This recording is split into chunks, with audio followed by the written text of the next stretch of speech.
अपने सहयोगियों,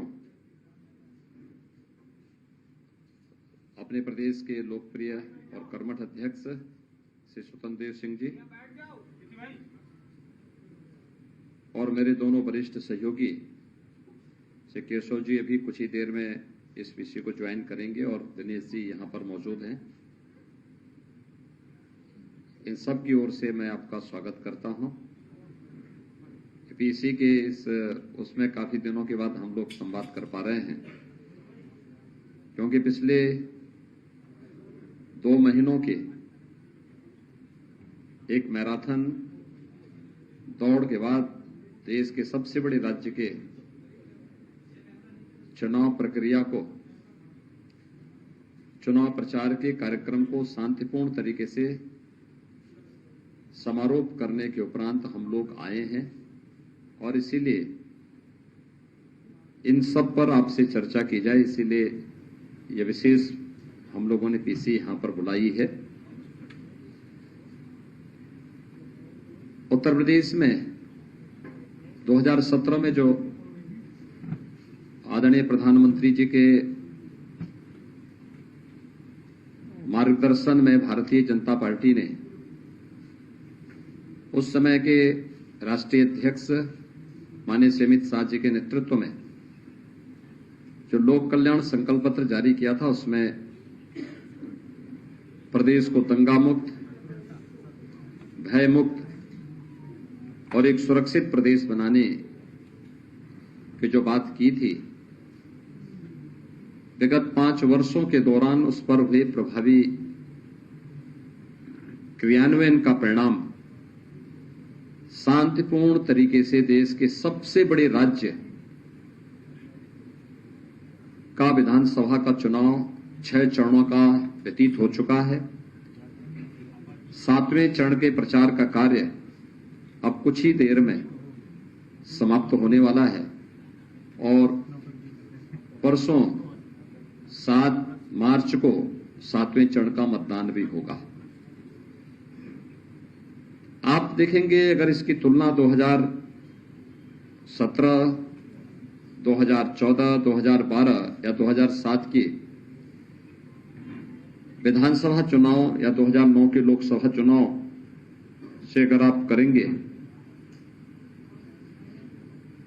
तो उस दौरान जो व्यापक हिंसा होती थी,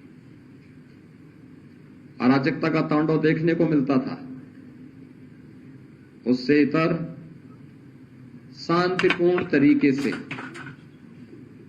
चुनाव प्रक्रिया को आगे बढ़ाने में भारत निर्वाचन आयोग को भी कानून की राज का ये लाभ प्राप्त हुआ, जिसके कारण 6 चरणों का चुनाव शांतिपूर्ण तरीके से संपन्न हुआ है और 7वें चरण का प्रचार का कार्य भी शांतिपूर्ण तरीके से संपन्न हो चुका है। परसों 7वें चरण का मतदान भी होगा। उत्तर प्रदेश जैसे राज्य में शांतिपूर्ण तरीके से चुनाव हो, यह अपने आप में कौतूहल और आश्चर्य का विषय हो सकता है बहुत सारे लोगों के लिए, लेकिन भारतीय जनता पार्टी की डबल इंजन सरकार ने इसे वास्तविक हकीकत में बदलने का काम भी किया है। 5 वर्ष की डबल इंजन सरकार की उपलब्धियों में से यह भी एक आता है। मित्रों, पूरे प्रचार के दौरान प्रदेश के अंदर सभी 75 जनपदों में हमें जाने का अवसर प्राप्त हुआ और पिछले 2 महीनों के दौरान मैं इस बात को कह सकता हूं कि Bharatiya Janata party double engine सरकार ने जो कहा सो करके दिखाया था और जनमानस में जो अपार विश्वास है, सबका साथ, सबका विकास, सबका विश्वास और सबके प्रयास का, वह विधानसभा चुनाव प्रचार के दौरान भी प्रतिफलित होता हुआ दिखाई दिया है।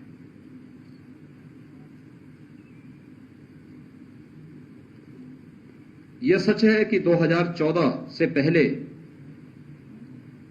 प्रदेश की राजनीति को भी और देश की राजनीति को भी कांग्रेस और अन्य क्षेत्रीय दलों ने जाति, मत, मजहब, क्षेत्र, भाषा और तमाम अन्य बातों के आधार पर विभाजित कर दिया था।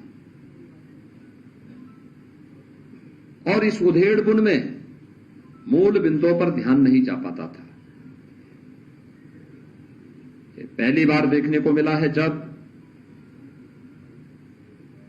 2014 में प्रधानमंत्री मोदी जी के नेतृत्व में इलेक्शन लड़े गए और भारत के सामान्य निर्वाचन के लिए उस समय इलेक्शन के एजेंडे को जो धार उन्होंने दी थी, लोकसभा चुनाव के पहले प्रधानमंत्री जी ने नारा दिया था सबका साथ और सबके विकास का।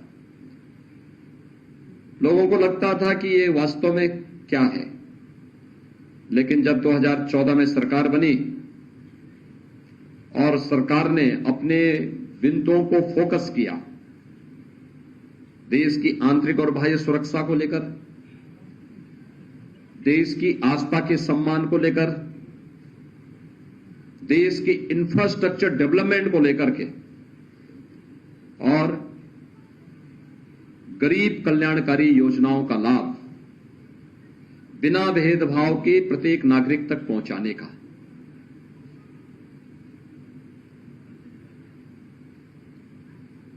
देश का एजेंडा बदला है मोदी जी ने।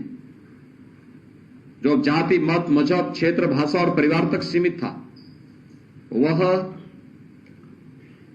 प्रधानमंत्री मोदी जी ने गांव, गरीब, किसान, नौजवान, महिलाएं और समाज के उन सभी उपेक्षित, दबे कुचले तबकों तक पहुंचाने का काम किया जो आजादी के बाद शासन की योजनाओं से वंचित थे, जो विकास की प्रक्रिया में पिछड़ गए थे और जिन्हें सरकार के सहयोग और सहारे की आवश्यकता थी। उन सबको ये संबल देने का काम प्रधानमंत्री मोदी जी के नेतृत्व में हुआ। आज उसका परिणाम भी देखने को मिला। ये सच है, 2014 से 2017 के बीच, मार्च 17 के बीच प्रधानमंत्री मोदी जी के द्वारा प्रारंभ किए गए गरीब कल्याणकारी योजनाओं का और इंफ्रास्ट्रक्चर डेवलपमेंट के कार्यों को प्रदेश की तत्कालीन समाजवादी पार्टी की सरकार लागू करने में विफल रही, पूरी तरह विफल रही। लेकिन जब मार्च 2017 में भारतीय जनता पार्टी की सरकार प्रदेश में पदारूढ़ होती है, तो उस समय हम लोगों ने आकर के केंद्र सरकार की उन सभी योजनाओं को प्रदेश में लागू किया जो प्रदेश के 25 करोड़ लोगों के जीवन में व्यापक परिवर्तन का कारक बन सकती थी। याद करिए, हम लोग जब आए थे, हमारी सरकार ने पहले 3 फैसले लिए थे। अन्नदाता किसानों की ऋण माफी के, जिसमें 86 लाख किसानों का 36,000 करोड़ रुपए का कर्ज माफी का कार्यक्रम हुआ था। ट्रांसपेरेंस तरीके से पूरे देश के अंदर अपने आप में एक उदाहरण था। टेक्नोलॉजी का उपयोग करते हुए कैसे किसानों के जीवन में परिवर्तन लाया जा सकता है, यह कार्य किया गया। प्रदेश के अंदर अवैध बूचड़खानों को बंद किया गया और बेटियों की सुरक्षा के लिए एंटी रोमियो स्क्वाड का गठन करके हर थाना क्षेत्र में इसको सक्रिय किया गया। अन्नदाता किसानों से अगर मैं इस योजना को प्रारंभ करूं, आज आप देख रहे होंगे अन्नदाता किसानों के लिए प्रधानमंत्री फसल बीमा योजना,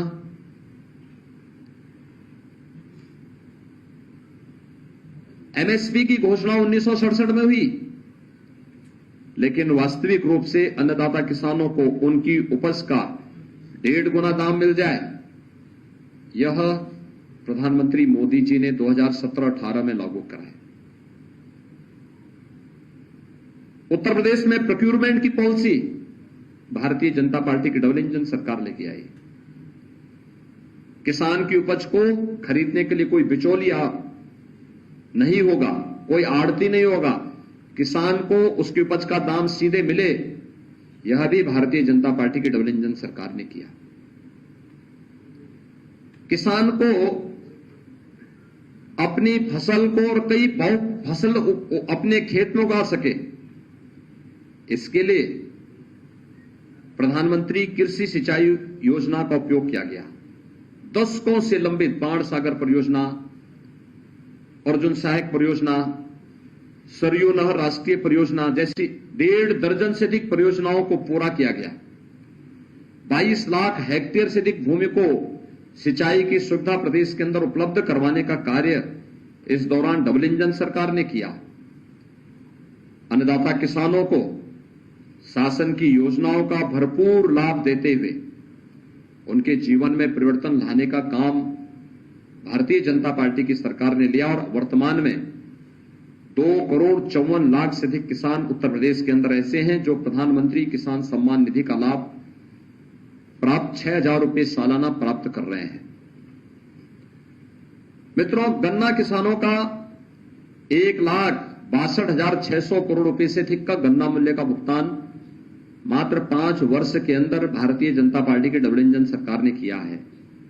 अगर इस पूरी राशि को आप 2004 से लेके 2003 से लेके 2017 के बीच सपा बसपा सपा की सरकार के कार्यकाल को देखेंगे, इतना गन्ना मूल्य का भुगतान इन पूरे 3 कार्यकाल में भी ये लोग नहीं कर पाए थे। कोरोना कालखंड में भी कोई चीनी मिल बंद नहीं हुई, सभी चीनी मिलें अपना काम करती रही, चलती रही, और जब तक गन्ना किसान के खेत में गन्ना है तब तक चीनी मिलें चलेंगी। उस संकल्प को सरकार ने लागू भी किया। मित्रों,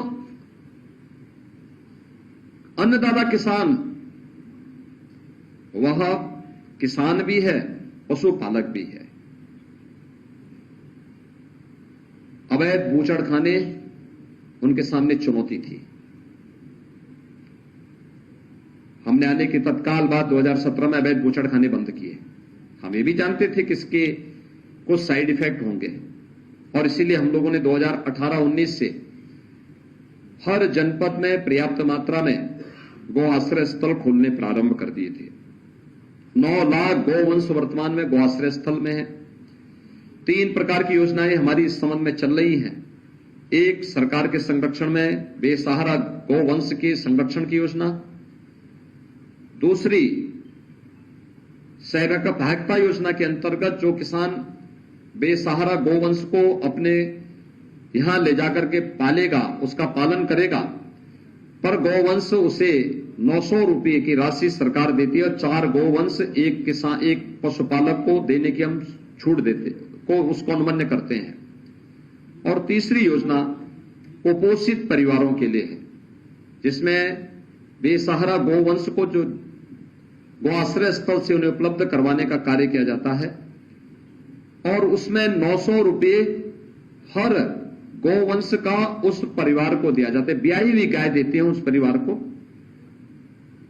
9 लाख गौवंश की सेवा और उनके संरक्षण का कार्य इस रूप में हो रहा है। लेकिन आने वाले समय में यह कार्यक्रम और भी तीव्र गति से आगे बढ़े, यह एक योजना है और इसको लेकर के ऊर्जा के साथ उसे जोड़ना, ऊर्जा के साथ साथ प्राकृतिक खेती के लिए यूनियन बजट में पहली बार प्रावधान हुआ है, तो प्राकृतिक खेती को इसके साथ जोड़ने की कार्रवाई भी आगे बढ़ेगी। और इसलिए अन्नदाता किसानों के लिए डबल इंजन की भारतीय जनता पार्टी सरकार किस रूप में कार्य कर रही है, ये आप सबके सामने है। और अन्नदाता किसानों का पूरे इलेक्शन कैंपेन के दौरान जो भारतीय जनता पार्टी को समर्थन मिला, वह भी इस रूप में देखने को मिला। एंटी रोमियो स्क्वाड का गठन से लेकर के मिशन शक्ति